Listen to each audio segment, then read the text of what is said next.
Today we'll be discussing Nikki Glaser, New Year's Eve, and Norovirus. This is Doctor versus Comedian.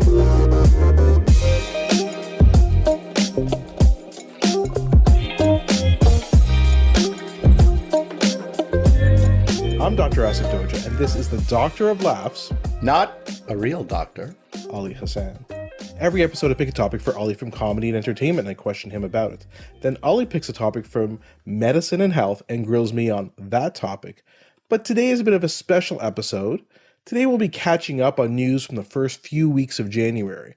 So we'll start off by discussing Nikki Glaser and her Golden Globes appearance. Then I'll ask Ali about hosting Canada's New Year's Eve celebrations. And finally, we'll be discussing the recent norovirus outbreaks in Canada.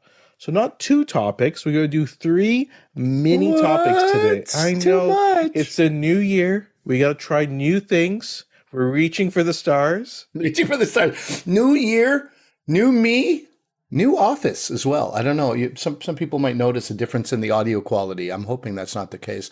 I'm going to pull back the curtain for our listeners because we love you so much. I'm going to tell you, and by pull back the curtain, I mean pull back a couple of my wife's sweaters and tell you that most of the time I'm recording in a walk-in closet. And by the way, if you are going to start your own podcast ever, a walk-in closet, because of the effect of the clothing in a closet, is actually an incredible home studio location. It isn't when your wife's clothes are behind you in the background, but we've made a change, huh? 2025, baby! We've made a change, and I'm in the pigsty/office that I'm in. It's not a pigsty, it's just so many papers, so much organization is required in here. But that's not what it looks like on this screen. It looks like a perfectly normal, well-balanced, organized person. Mm-hmm. By the way, on the screen, what Ollie's saying is we're not going to upload the full videos to YouTube or anything like that, though we might in the future. Why not? But we'll try because 2026, baby. Then they'll see all my stuttering, stopping, restarting. They'll see how the sausage is made. But we will try and put some clips on social media in the new year. So, Ollie, we got a lot of stuff to talk about today, so let's get started, shall we? Yeah, do it.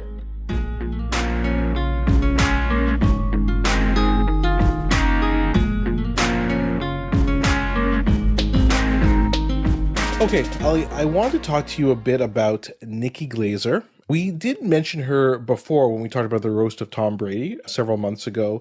She was easily the breakout star. People have said that's the best roast set that's ever been done, which, very high praise. You can agree or disagree with that statement, but a lot of people have said that. And then she hosted the Golden Globes a few weeks ago. There is a great New York Times article, which we'll link to, which talks a bit about her process. I don't know. Do you want to talk about the set first, Ali, or do you want to talk about her process of coming up with the jokes? Well, I think they're so intricately linked, in my opinion, because, there's no reason for us to expect audiences to truly appreciate what a comedian is doing. It's supposed to look effortless. But I can also picture people watching her Golden Globes hosting and be like, yeah, she was all right. She was no Tina Fey. She was no Ricky Gervais, that kind of thing, right? And in fact, those exact words have been said to me by a friend of ours. And you're not under any obligation to understand the process. But man, if you read what Nikki Glaser did in preparation for this, I think it just... I don't know. I think it's invaluable. I really feel like this New York Times article is so great at illustrating her work ethic and the work ethic that is required for somebody to do what she does. And I think we've talked about this on the podcast. In our early episodes, we would talk about stand-up comedy. And I told you, Asif, the first sort of, comedy club mentor that I had in Montreal at the Comedy Works, Jimbo, told me, hey, listen, I don't know if people need a moment to digest the fact that his name was Jimbo, but yeah, anyway, I call him Jimbo Jones. I've never met him, and Jimbo Jones is from The Simpsons, but go on. Yes, Jim, but nobody called him Jim. They all called him Jimbo. Jimbo said, don't take 12 words to say something you can say in 6. That was his, way of making comedians remember economy of words. Get rid of the fat, get rid of the excess words. And when you start comedy, you're like, but I got to fill up this entire 5-minute set.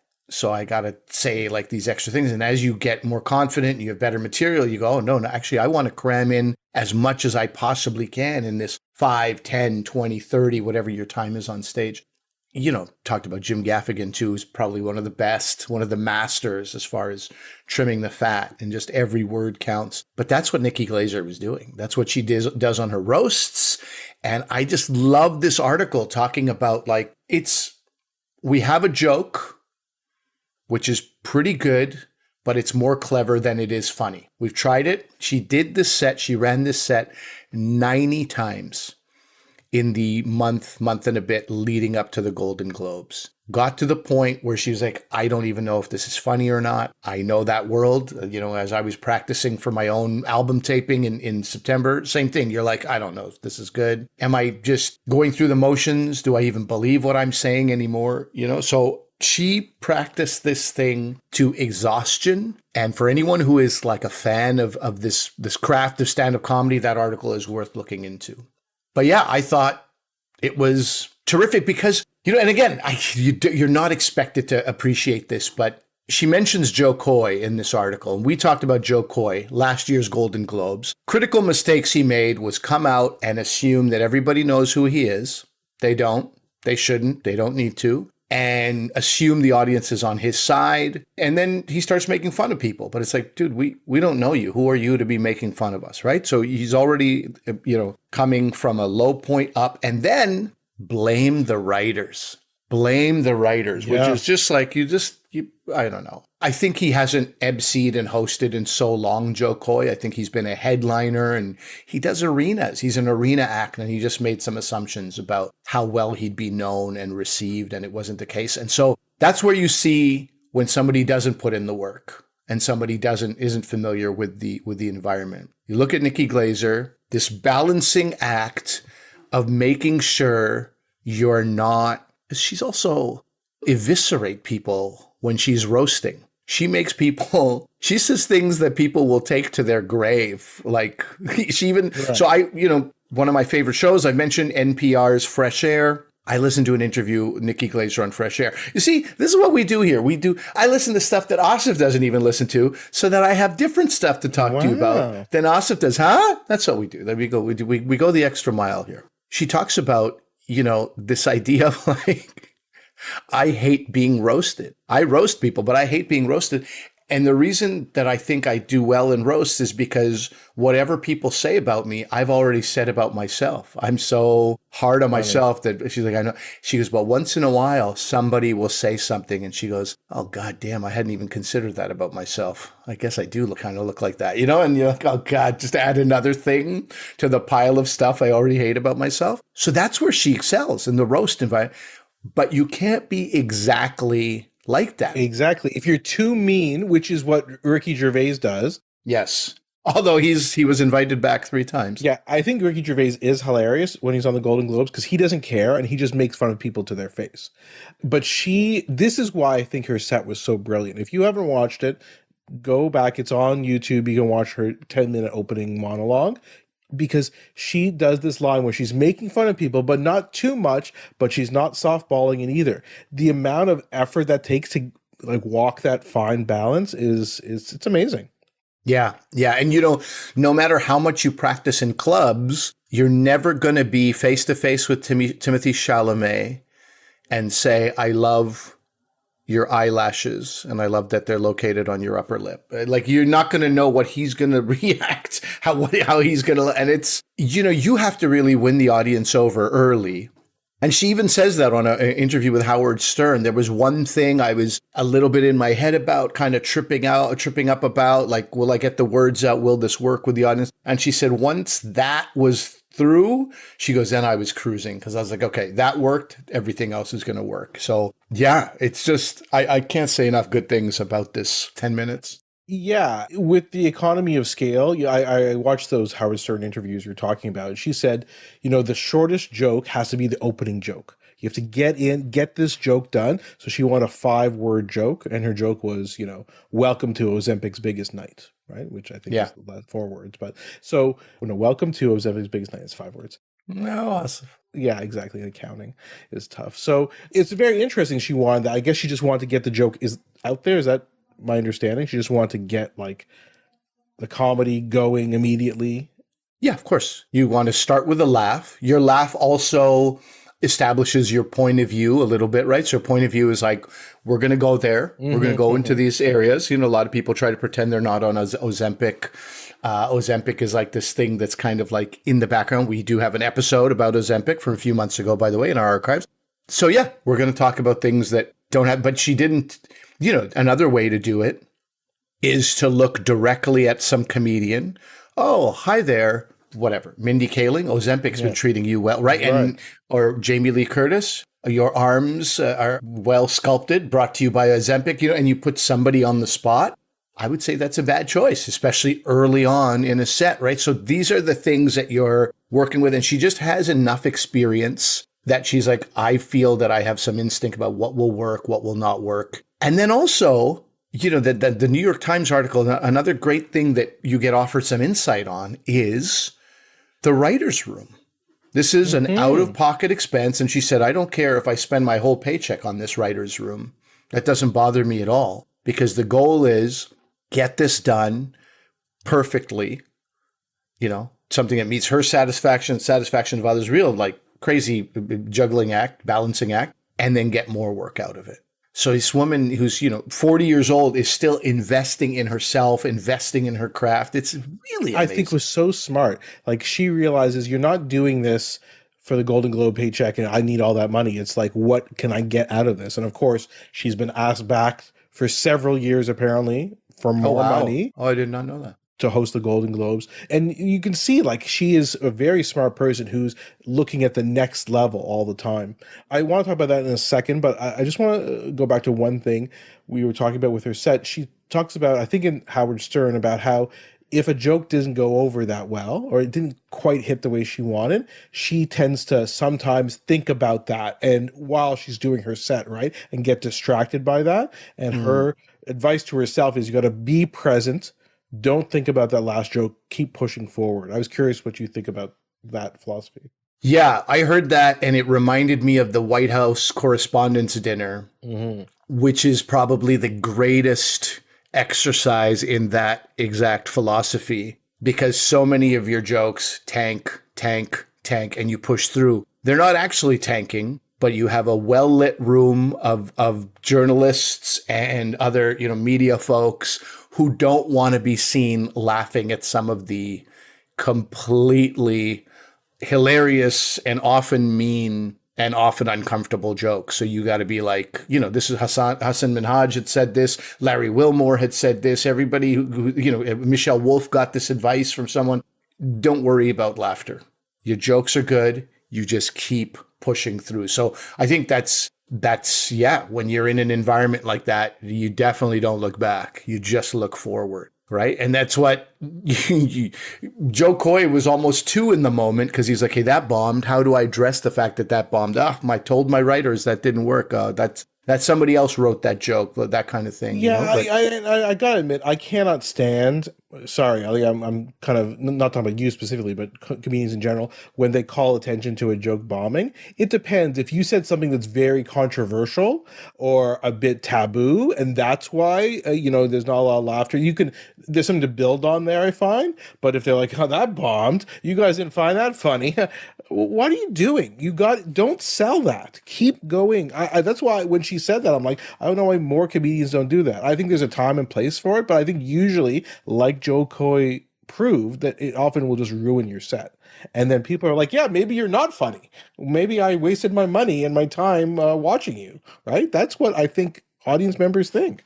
I would disagree with that, because I'm thinking of one particular comedian who would tell jokes, they would bomb, and then he would go, but seriously, folks, blah, blah. And I was like, seriously? It literally could not be more serious in this room. You've created the most serious environment in a comedy club with your awful jokes. And I was desperate for him to address it, you know, and I remember Omid Jalili had this joke where it didn't go that well. He goes, you know, that killed earlier today when I was standing in front of my mirror naked with one sock on. That really did well. I'm not sure what's wrong with you people. And then you make something funny out of the fact that something wasn't funny. There's ways to do it. Yeah, I was going to say, because what I can't stand is, oh, that killed at the earlier show, or that killed in Toronto, but you're an Ottawa crowd.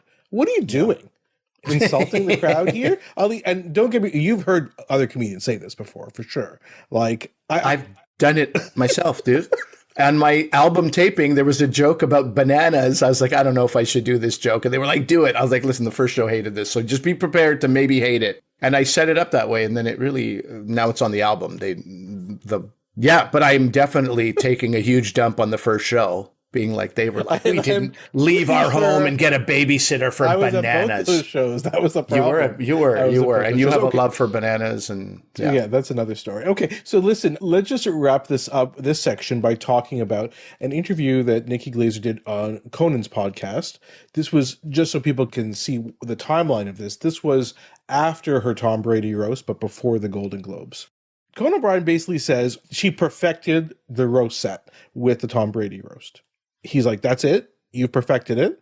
That's a 10 out of 10. Everything else will now be judged in relation to this will be talked about for a very long time. Yeah. He really respects her a lot, finds her hilarious. But it's not that he had this amazing quote. I really want to get your thoughts on I'm glad you're going to mention that quote. I know exactly which quote you're going to talk about. Maybe I should tell the listeners just so they know too.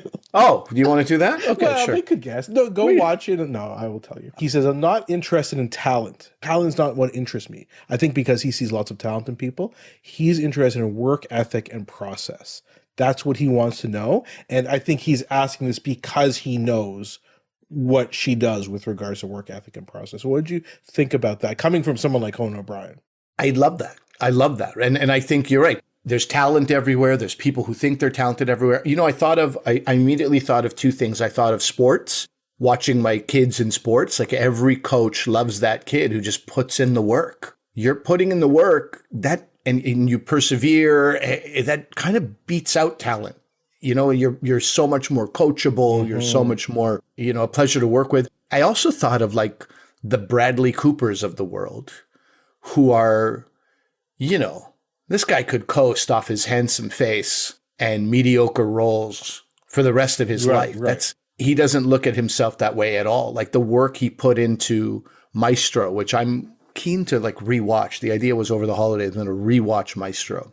The way he immerses himself in characters and the work he puts in, I find it so impressive all the time. And it really does set you apart. It really does set you apart. And I think, Conan also, this is, he's obsessive. He's one of these guys. He's like the Steve Jobs of the world type of people. He's obsessive. It just happens to be he's obsessive about comedy. And he talks about this. If you listen to the podcast, it's like they will spend an hour talking about, I don't know. I think rectum is funnier than sphincter. No, sphincter, you got to say sphincter because, that's not, he hasn't said that, but he would say that. Mm-hmm, mm-hmm. But yeah, because he obsesses about it, because his work ethic and, a comedy room with Conan probably goes 5 more hours than it does with somebody else, maybe, because he's never fully satisfied. So I can see him saying that. I love that he said it, and I love that he applied it to Nikki Glaser. Nikki Glaser, by the way, little extra thing here, she was saying in this NPR interview, she was asked, what did Tom Brady think of the roast? Did you get to see him? She said, Tom Brady saw me backstage, said, yeah, thank you. You were great. Take care. And so the interviewer was like, okay, so no, like, I'll see you again. I think she's like, no, I think he wants to never see me again as long as he lives. And that in itself was the best compliment you can get from Tom Brady after a roast. Like, please don't ever come near me. I don't want, right? Like, she made jokes about a pregnant girlfriend, and she went like to some crazy places. It was a real, like, speaking of juggling, hilarity and discomfort. And that's often what a roast does. And the best roasters do it in such an incredible way. So yeah, just Tom Brady basically being like, please get out of my life was the best thing. And Harrison Ford talked to her after the Golden Globes because he was nominated for Shrinking. And, he's had a lot of praise for her. And I think his last words were, make sure you ask for more money next time. Yeah, that's great.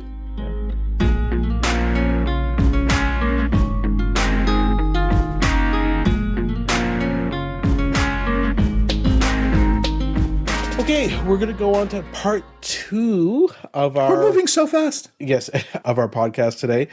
And this is me questioning Ali, as I said, about an entertainment topic, but one that was involving him directly. So Ali was one of the hosts. There were four main hosts for Canada's New Year's Eve celebrations. And so, our American listeners may not, and international listeners may not have known this, but there were four main hosts on the CBC, which is our national broadcaster. So just like you might tune in for Anderson Cooper on CNN, or who does Dick Clark's one now? Ryan Seacrest. Dick Clark. That's what the... It's been like 15 years. It's still called Dick Clark's New Year's Eve. Dick Clark's Rockin' New Year's Eve, yeah? Yeah, Rockin' Eve. That's why I used to watch as a kid, always the Dick Clark one. So Ollie was asked to do this. So why don't you tell us a bit about, Ollie, who your co-hosts were, where they're located, and how did it come about? Like, how were you approached about this? How did it come about? I will never know. Was I the 12th person to be chosen for this role? It's a weird thing because I went to Vancouver for this and I was sitting beside Ian Hanomansing. Ian Hanomansing is a capital J journalist, capital B broadcaster. He co-hosts The National every night with Adrienne Arsenault. So the two people who were going to do this, because it is a CBC News production. It used to be CBC Entertainment. Now it falls under CBC News. Why that is the case, these are so basically just again, for people who don't know, these are the two biggest well-known anchors. Yes. We do have another network, CTV. These are our Walter Cronkites. Yeah. These are our, for Canadian listeners, Peter Mansbridge. These are the people who bring you the news, the trusted sources for news in this arena. I don't want to say in this country because there's plenty of people who don't watch the CBC, and that's fine. But I will tell you about how many people tuned into the CBC. It really did shock me. But first, I don't know how I was chosen. And it was a bit strange because Adrienne Arsenault was paired with Jann Arden. And Jann Arden is a legendary musician from Canada, but also very funny. Very funny. She's got some huge comedic chops. My wife and my sister-in-law, my mother-in-law go to her concerts, and they're like, it is almost a stand-up comedy show in between her songs. And it's very interesting because, as she even talked about, her songs are actually kind of somber, morose, sad sometimes. Some difficult subjects she deals with. They're not the uplifting, fun New Year's Eve. So she didn't play any songs. She just, it was just her and her personality, right? As the co-host. Yeah. Yeah. And I think that's why people really started to like Jann Arden, because it's so at odds with what the music you're falling in love with. You're getting this very comedic side of her. So it was Jann Arden in Toronto, where I live, with Adrienne Arsenault, and then me with Ian Hanomansing in Vancouver, which, it's an interesting thing. You pair the two white ladies together, and then you pair the two brown men together. Was that the original plan? Yeah. There are some theories. There also are some theories that perhaps Ali Hassan could have been paired with Adrienne, and Jann, who lives in Calgary, could have just gone west and been with Ian Hanomansing. But I have no complaints. I love the way it all went down. I especially love this idea of, I travel a lot for work, and I'm sure at some point my wife is like, I don't know what he's doing. I don't know what kind of hotel he's in. I don't know what he's doing after the show. The idea to be my family in our, in-laws' living room, enjoying New Year's, but then also me in the background on the television. And it's like, there he is live. He's not goofing around. He's doing work. He's actually doing work that many people, sort of benefit from. I just love that feeling. Like, imagine you were a surgeon, Asif, and your family got to just, look, there's Dad. We have him on the picture-in-picture. We have him on the picture-in-picture. The smaller screen, obviously, it's not that interesting what you're doing. And then something else on the bigger screen. But yeah, it was great. I got so much. I mean, I don't know if I've ever had this many emails and texts and messages on social media about people seeing me. And I was like, a lot of people tuned in. I was kind of surprised for the reasons you just mentioned. Ryan Seacrest is on, Anderson Cooper and Andy Cohen are on. These are the names that, often that's who we'll watch, and then we'll flip around. And I know there was a lot of flipping around, but in the end, and this was from January 3rd, production shared with me that we had a TV viewership of 4.6 million people, which is really massive for the country. Then 1.4 million on YouTube, and then more on streaming. Streaming, it's harder to calculate the numbers, and on radio as well. Wow. Many people, over 10,000 people got emails during this show. People who felt that they could, reach out and share their opinion about things. And, production was kind enough to say that felt like it was because of how approachable and relatable the hosts were. And she told me, she reminded me that I was one of those hosts. Yeah, that was a good choice in terms of being approachable and relatable. So I want to ask you a couple specific questions about this. So did you have to do any prep either beforehand or when you arrived in Vancouver? I wasn't asked to because it's just so in the moment. I put a couple of things in my back pocket meaning the back of my brain, about stories I could maybe share. Because when you're on live television, if things go wrong, there's often like, okay, we need you to stretch. We need you to talk about something.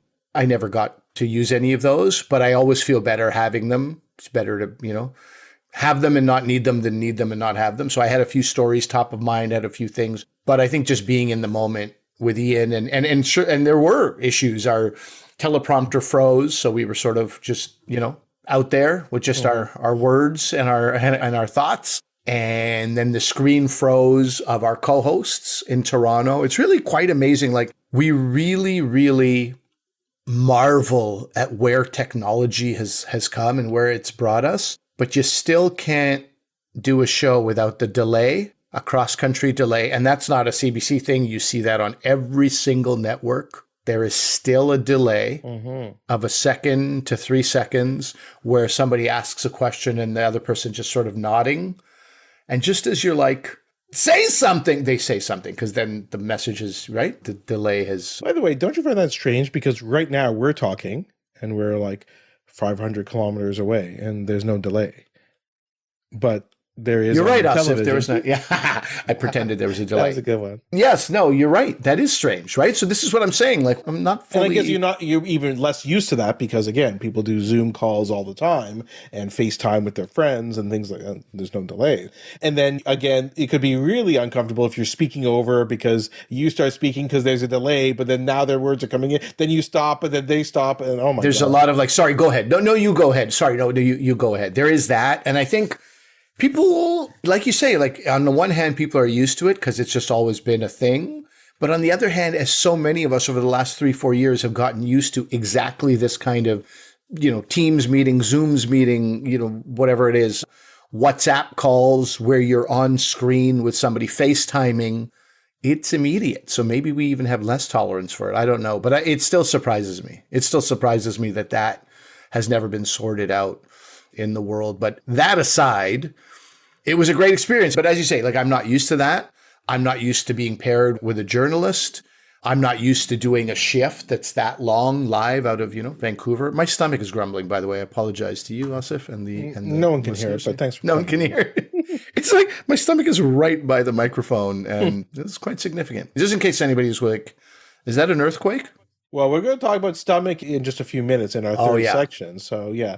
Yes. But just to wrap up this section, I want to talk a bit about Ian Hanomansing. So obviously you've known him for a while as a, work colleague. He did interview us when we launched the podcast, and we still are very appreciative of that and highlighting our podcast on the national news in Canada. He's a pretty funny guy. I think he was pretty funny as well on the New Year's Eve celebration. But he was also dealing with something which is not a secret, and Ollie's not going to speak about anything out of school, that's not supposed to talk about. But Ian did post this on his Instagram that he lost his father several days before this New Year's Eve. Yeah, in the week before, actually. Yeah. And there was a few days I didn't want to message anybody. I knew they were going to solve this on their own, and it didn't really change anything for me. But there were a few days where I was like, I don't know if Ian will be beside me on New Year's Eve. He literally had just lost his father days before.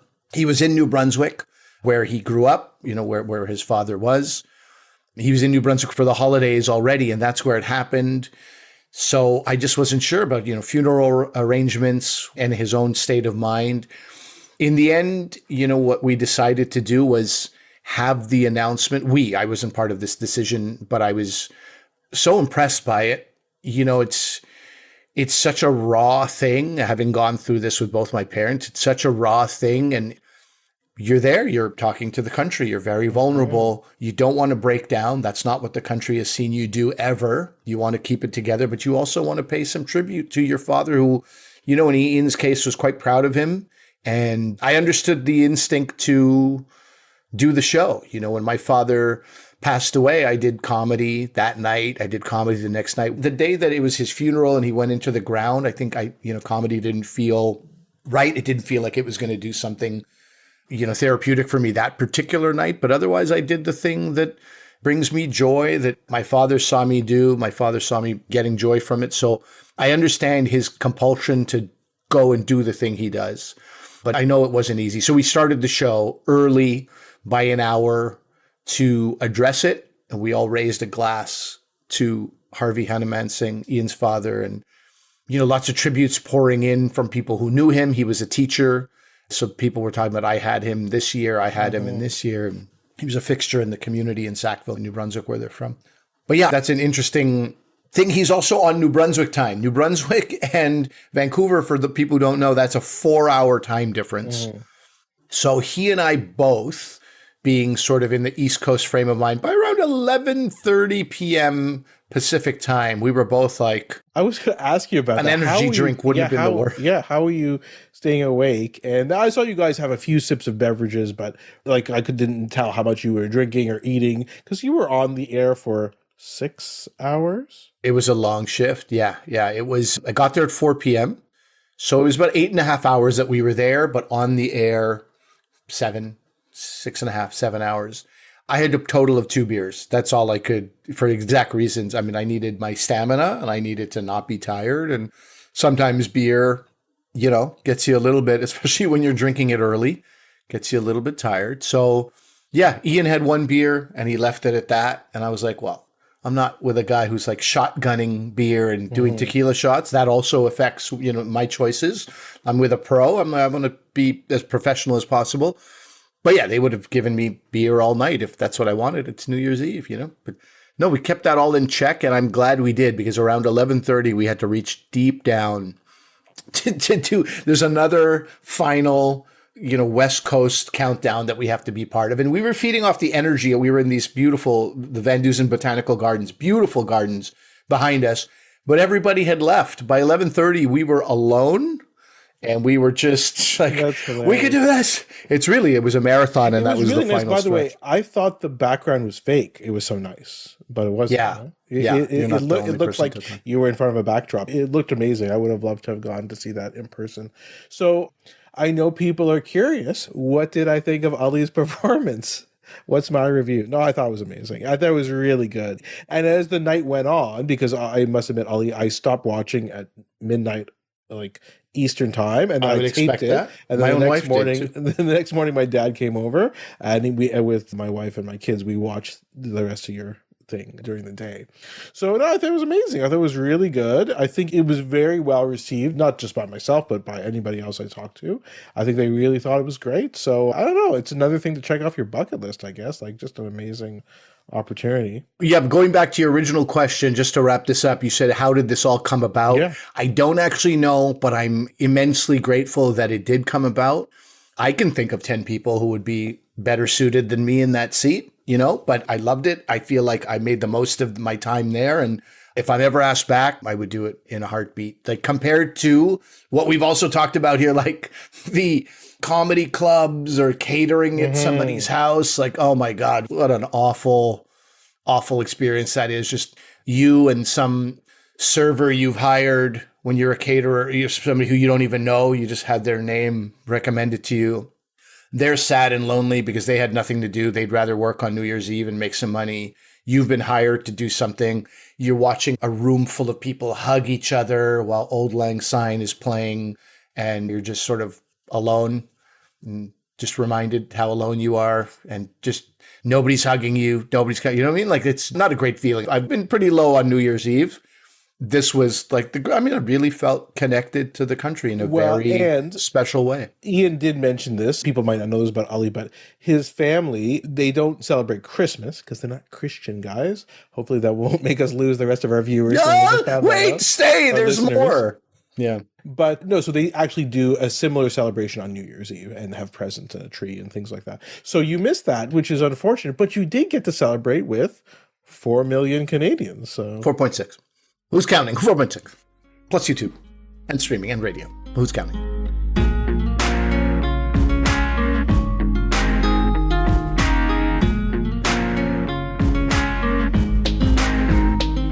Okay, so finally we're going to talk about a health topic. It's going to be a little bit more brief. We're going to talk about something that I didn't know what it was. I actually saw this. My daughters, who are in university, not in a city called Guelph, forwarded me a link from the city of Guelph where triple the amount of students have gone for some stomach issues, stomach virus. They've checked themselves into the hospital. I immediately send that to Asif, and Asif goes, yep, norovirus, it's going around. And I was like, oh, maybe we should talk about this, because when I hear norovirus, I think about cruise ships. right. I don't think about a university, and I don't think about my daughters living in fear of this kind of thing spreading around university virus. So let's talk about what norovirus is, why it spreads, why students would be so at risk, and what you can do to sort of keep it away. So let's start with what is a norovirus? Yeah, for sure. And like Ali said, we'll keep this section a bit brief because we've talked about 2 other sections this podcast. But so norovirus, it was used to be called a Norwalk-like virus. So that's where the name came from. So you might have heard of Norwalk virus. That's another virus that causes lots of stomach issues, vomiting, diarrhea, etc. And I must admit, I learned about Norwalk virus in medical school, but it was only in residency that I heard about norovirus. And someone said it. I'm like, don't you mean Norwalk virus? They're like, no, norovirus. And then you learn. Did you push your glasses up your nose and go, don't you mean Norwalk? And Exactly. then they walked away from you forever. And then I realized it actually is quite prevalent, and we'll talk about when it occurs. So very contagious. It's an RNA virus. Again, I would talk about RNA before, like 5 years ago, no one knew what I was talking about, but we all know RNA versus DNA. So basically, it can cause episodes of gastroenteritis across all age groups. And so when we say stomach flu, it's not usually related to like influenza, that kind of flu. Stomach flu is a colloquial term we use, but we actually mean almost always it's norovirus. It could be like Norwalk or some of these other GI viruses, but it's So noro is the umbrella term for these gastrointestinal viruses? No, sorry. The other way around, we would say stomach flu is an umbrella term, but that's not a medical term. Got it. Usually, what would it be caused by? If you hear about outbreak of stomach flu, it is very often norovirus. There's different kinds of noroviruses, which we won't really get into detail about, but norovirus is most likely the causative agent in these situations. Not always, but usually, because it causes 90% of outbreaks of gastroenteritis. So it's almost always the case, right? Okay. And most of these outbreaks, like you were getting at, they occur in areas where there be enclosed contact, people in close contact with each other. So schools, hospitals, nursing homes or daycares. I think a lot of daycares have been seeing this over the past few weeks. And cruise ships. Why? Because you're all on a very enclosed space. And interestingly, the virus has a winter seasonality, which is strange, right? Because we think of winter for like colds and things like that. But it just, for whatever reason, I don't know, my friends who are virologists and microbiologists might be able to know why it has a winter predilection. Just we know that other viruses have. Well, we're inside more. Yeah, I think that's probably it. It doesn't explain why the virus would occur at that time, but it certainly explains the spread, right? As you're saying, Ali. So yeah, I think that's part of it. The issue is that the reason why it can cause so many issues is because the outbreaks can last a long time. Norovirus, again, persisting on surfaces. We had to deal with this with coronavirus. Does it persist on surfaces? Does it not? But norovirus can persist on surfaces like door handles, sinks, for up to 12 hours on hard surfaces, or up to 12 days if it's like a contaminated carpet. And unfortunately, we've probably all had instances of our kids puking on our carpets, right? And so you're like, oh God, 12 days on that, right? Another reason why carpeting should never be in a hospital. I hate it when I see carpet in a hospital. I'm like, what is going on here?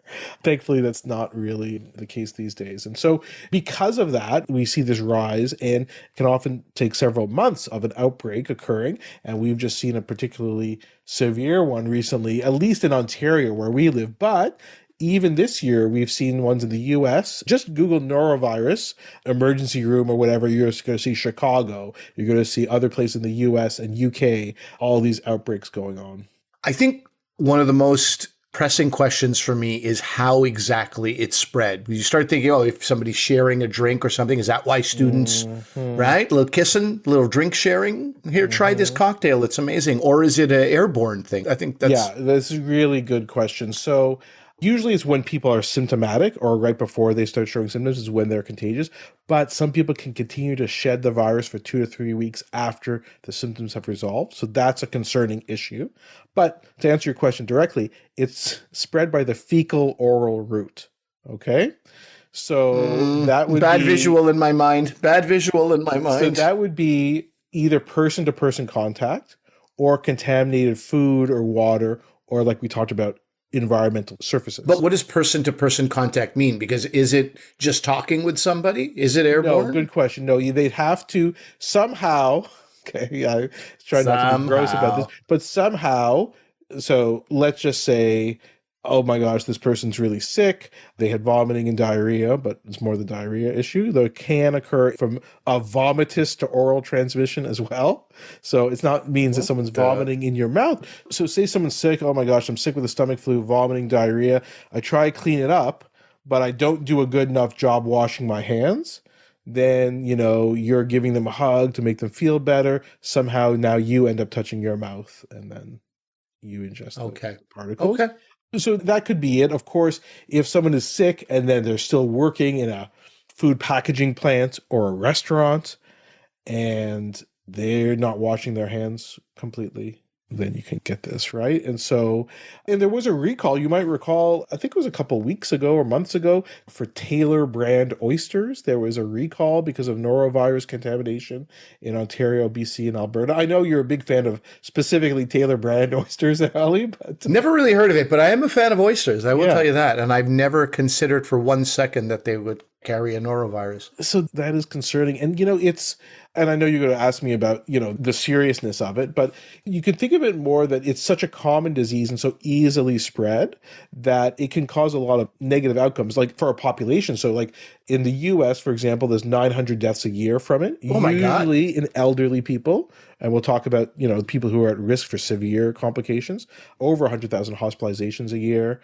over 400,000 emergency room visits a year, over 2 million clinic visits, like going to see your pediatrician or family doctor. So that's a lot. And the economic impact in the US, they estimate they lose about $2 billion a year from the economic impact. So people not being able to attend work, plus, food recalls, things like that. So it's not serious in most people, but it has potential for large economic impact. Let's dive into the seriousness, because this is the part that I am most confused by. Yeah. Actually, I'm confused by a lot of it, as you could tell. I didn't even know exactly how it spreads. But the part that possibly confuses me the most is this idea of going to the hospital when you have it, because I've had various versions of the stomach flu over my life, vomiting, the other stuff, all of it. It's like a really rough day.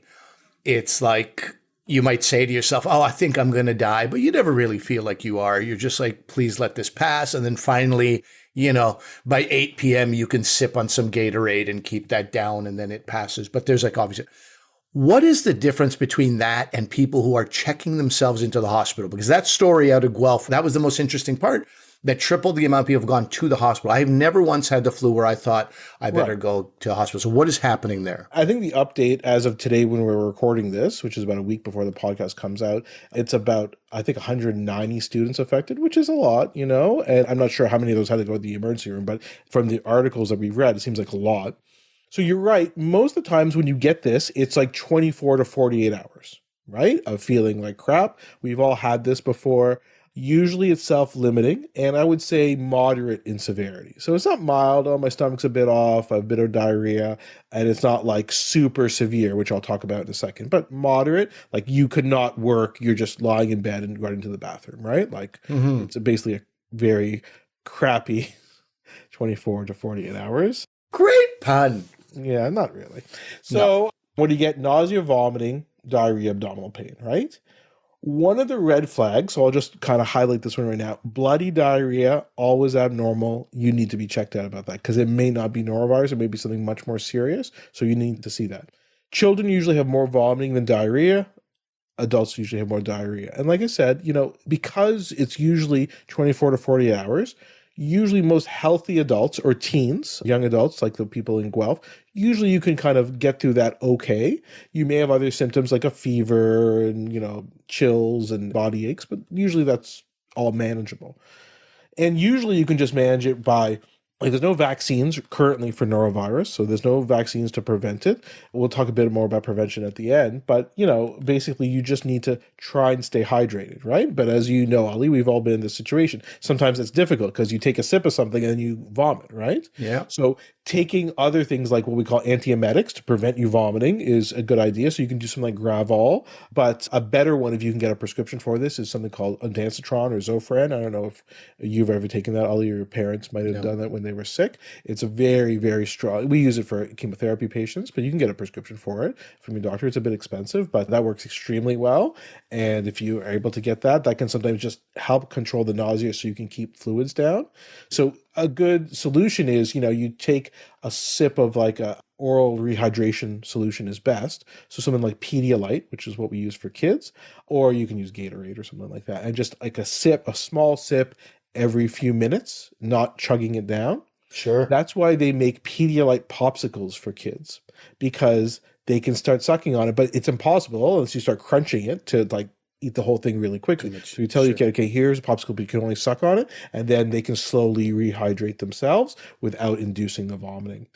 Taking something for diarrhea, like Imodium, is probably a bad idea. I think people kind of know this. Vomiting and diarrhea, you can think of it as your body is trying to expel this virus, right? Mm-hmm. So it's trying to get rid of it. So by keeping it in with giving something like Imodium, it's probably better to try to get rid of it. Though in some cases, if it's going on for a couple days or if you have to travel or something like that, then you might want to take it. So when should you go to the emergency room? If you have, because the concern is either you're too sick from the norovirus, or maybe you have something else, right? That's what I was saying, the bloody diarrhea. So that's something you have to be worried about. So the things that they suggest on some of these websites is if you have chest pain, confusion, then it could be something else going on, like a meningitis, obviously a stiff neck, it could be meningitis.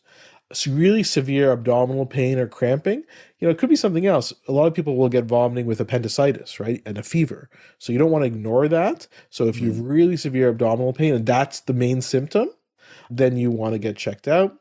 This would be very unusual. If you ever you vomit and it's kind of gross. The vomit looks or smells like feces. Oh God. Extremely concerning. That's probably a small bowel obstruction, and you need to that's extremely concerning. So for the average person, if you have a severe headache associated as well, that would be concerning, again, for something like meningitis. But then the question is how dehydrated you are, and that's kind of the litmus test of whether you have to go into the hospital or not. And of course, for the average person, like I was saying, average healthy adult, you're probably not going to get dehydrated in 1 to 2 days of this, especially if you can keep down some fluids. Little babies, infants, young children, you get a bit more concerned. They don't have as much reserves.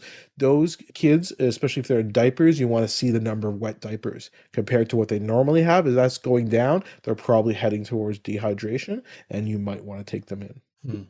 But for you as a person, if you're excessively thirsty, if you have a dry mouth, you're not peeing at all, that would be concerning, or weakness or dizziness or lightheadedness, a little bit of lightheadedness is fine.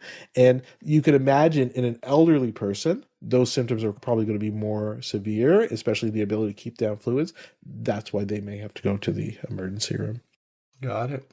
And I have one more thing to tell you, Ali. What is it? So you talked about, close contact in the winter. And then, of course, this gives us, even though this is different symptoms than COVID, which was more respiratory, though you could have had GI symptoms as well, it's the close contact. So you're probably thinking, okay, we got to make sure we're cleaning our hands all the time, distancing, especially when someone's sick. That's all true. But I got some bad news for you, Ali. Hand sanitizer does not work very well against norovirus. So soap and water? Classic? Soap and water. Soap and water. Okay. So just make sure, like we told people every day during COVID, wash your hands. You have to make sure you're doing that. Obviously, if you're working with patients in a hospital, if you're working with any sort of food prep, you have to make sure you're doing this.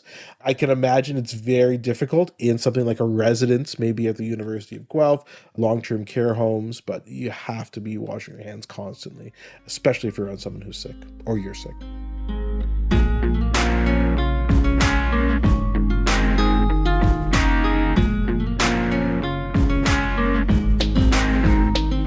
Okay, well, that was less than appetizing, close to the end there. Let's see, you've left me with a few visuals that I'm not going to be able to shake off too soon. That's our episode. First of all, hopefully you all stay safe and healthy. Norovirus, obviously not a great way to start off your year. Secondly, let us know if we should have given a warning before saying some of the stuff that Asif said. And also let me know about the audio. As I said, I've shifted to a new location. And is it distracting in any way, the audio? If it's not, we're going to keep this system. Yeah. And we're going to upload some videos a quick here. Message, say audio was good, audio wasn't. You can always DM us or send us an email, drvcomedian@gmail.com, drvcomedian on Twitter, Facebook, Instagram. And guess what, Ali? I just started yesterday. Blue Sky. We're on Blue Sky, Dr. V Comedian. I checked out Blue Sky, Ali. I don't know if you've been on it. It's basically looks exactly like Twitter. It looks exactly the same. So there should be no issues in terms of doing that. Now, will I remember to post on that? We'll see. I have to remember to do that. But you can start following us there if you've switched over to Blue Sky. We're going to be posting our episode updates. Again, hopefully we'll get some social media clips up as well. We'll try and post those as well. Let us know what you thought. What do you guys think about this episode in terms of the 3 subjects? Again, we tried to make it timely with some things that have been going on the past few weeks. Let us know what you guys thought. And Ali, what do you got going on for January? We're talking the last 2 weeks of January and then February. Well, Laugh Out Loud, the show I host on CBC Radio, will be in Niagara-on-the-Lake on January 25th. Then we'll be in Moncton, Hubcap Comedy Festival, Thursday, the 30th of January. Mm-hmm. And then I hit the road for Maple Ridge, BC, 4 shows in Edmonton. Let your friends in Edmonton know. I'll be at the Citadel Theatre and then Nelson, BC. I was looking at the tickets for Edmonton. Not a lot left. So thank you, Edmonton. Get your tickets, man. Nelson, the link didn't work. Maple Ridge, there are seats left. So that's it. We're all over the map on that one. Know about that link. Yeah. And then, Ali, you are actually, because my friend just mentioned that you're going to be in Ottawa at the end of February for Laugh Out Loud. I'm actually going to be in Ottawa twice in February. Once working with Maz Jabrani. Oh, yeah. A good buddy, Maz. And a former guest on our podcast. Correct. And then I will be doing a Laugh Out Loud, hosting a great show there at the Schenkman Center in Ottawa. It's going to be great. Amazing. Just one more thing to remember before you guys go. Remember. What is it? That although I'm a doctor, I'm not your doctor. Medical issues we talk about are for your interest and information only. And they're not medical advice. Please consult your medical professionals for actual medical advice. Thanks for listening. Bye.